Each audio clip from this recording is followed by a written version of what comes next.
रात्री तसं आमचं चांगलंच दर्शन झालं होतं, पण आम्हाला सकाळचं पुन्हा एकदा दर्शन करायचं होतं म्हणून आम्ही सकाळ-सकाळ लवकर निघालो होतो.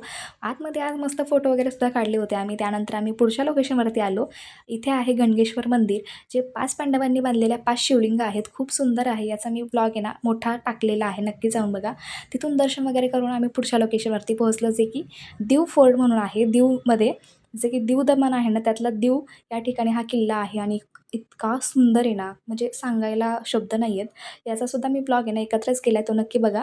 त्यानंतर आम्ही निघालो आमच्या रूमकडे. जाता जाता खूप आळस आला होता, त्यामुळे मस्त चहा बिस्किट घेतलं आम्ही आणि खूप सुंदर हॉटेल होतं हे सुद्धा, हायवेवरतीच आहे. त्यानंतर आम्ही ना जेवणासाठी थांबलो होतो. जिथं आमचं हॉटेल आहे त्याच्या जवळच आहे. हे स्वदेशी खाणा म्हणून आहे आणि इथे खूप सुंदर सुंदर जेवण होतं. त्यामुळे इथं आम्ही जेवण केलं आणि पुढं स्टेशनवरती आलो, कारण आम्हाला आता आहे ना द्वारकेला जायचं होतं. तशी आमची गाडी थोडीशी लेट होती म्हणून आम्ही इथं सगळे बसलो होतो आणि गाडी येऊन थांबली तरी आम्हाला काही कळालं नाही. आता पुढचा ब्लॉग द्वारकेतला असेल, त्यामुळे नक्की बघा.